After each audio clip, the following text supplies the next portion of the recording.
Hello friends and neighbors, and welcome back to my channel, my 20-year Philippine experience. And tonight we have one more video focusing on Philippine legends and lore.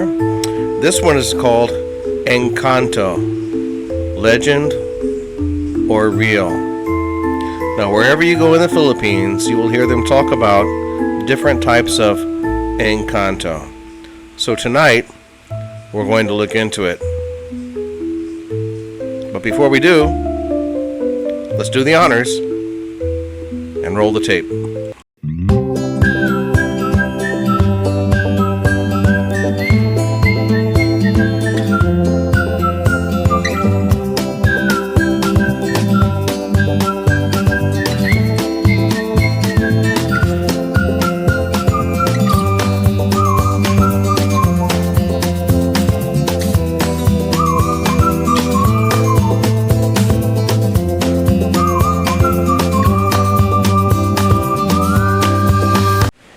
Alright, welcome back to the show. Let's start with the basics. What's an Engkanto anyway? Well, Engkanto is a Spanish term. It literally means enchantment. And of course, when the Spanish came to the Philippines originally, they were gobsmacked. I like that word. They were gobsmacked by the number of beings and mythological creatures and enchanted beliefs that were going on in the Philippines. So they referred to all of these mythical beings in all of their varieties of forms as Engkanto.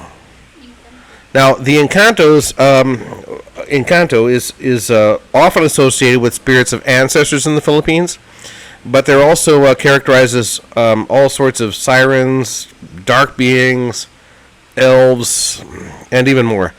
The thing is that Engkantos are believed to be in existence from before the Spaniards arrived, which was the 16th century, and even unto this day.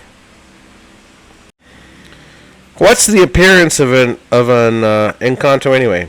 First of all, they look very similar to humans. They even age. They get older. They can get sick, and they can die.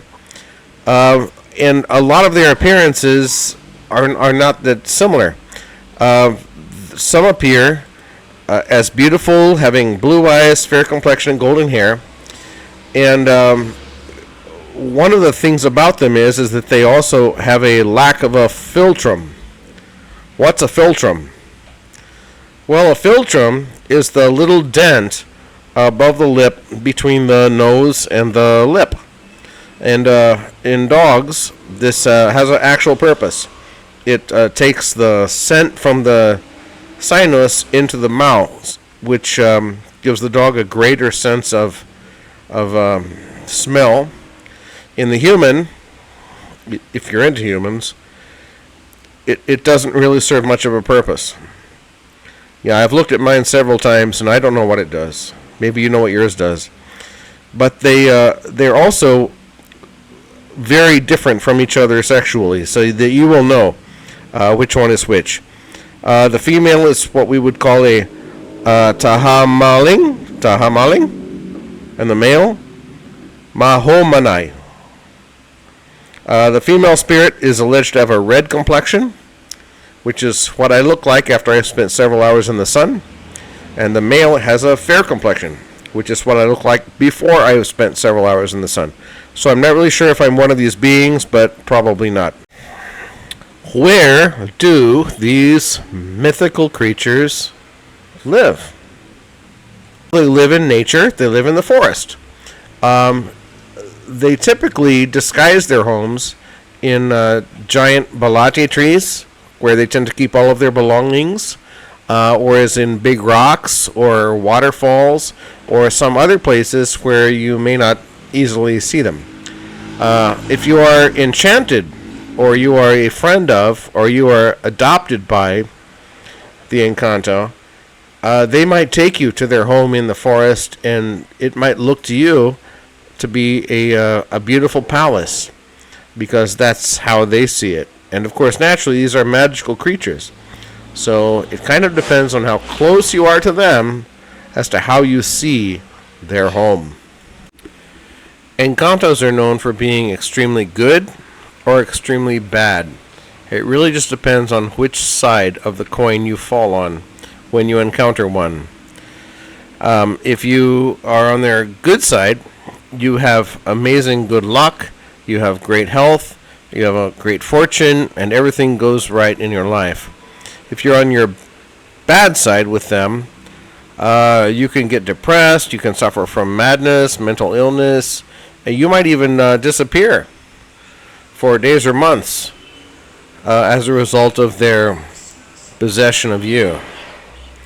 Now, how do we avoid an Engkanto possessing you? Well, first of all, this has to assume that you've gotten on their bad side. And if you've gotten on their bad side, there are a number of things that you can do to prevent them from taking you. First of all, you can get a number of charms. And these charms are available in your local gift shop nearby the Engkanto presence. And of course, naturally, they have tourist prices, so you need to factor that in. And naturally, you need to be able to purchase as many of these as you can. If you think I'm joking, which I am not, the Spanish even bought these charms for their horses. I have no idea why, but, they bought them for their horses. So be duly warned. Engkanto is well documented in film, video, and books, and we even have an artist storyteller named Dosado who's going to be releasing a picture book as maybe as a full story book, as well as arts who can explain more the encounters that people have had with Engkanto. He's releasing that actually. This is as of late 2024. So we're looking forward to that coming out, and I will provide a link in the description below to his magnificent efforts and works. As for Engkanto, is it real? Is it legend? Is it legend? Or is it real? It's hard to say. I do know this. They have their own beer. And if they have their own beer, not only in one flavor, but in several flavors, I have to believe in Engkanto. Engkanto, legend or real?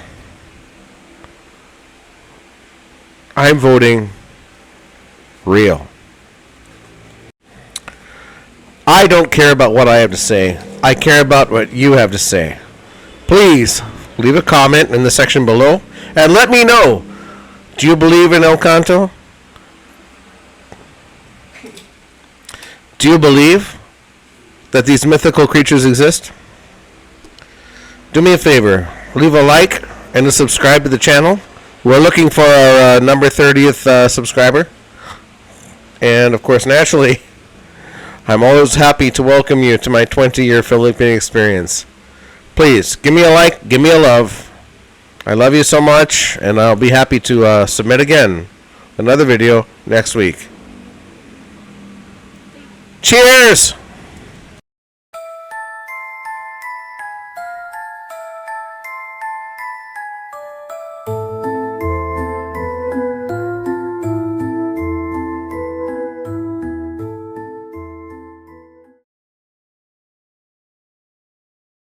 Mm-hmm.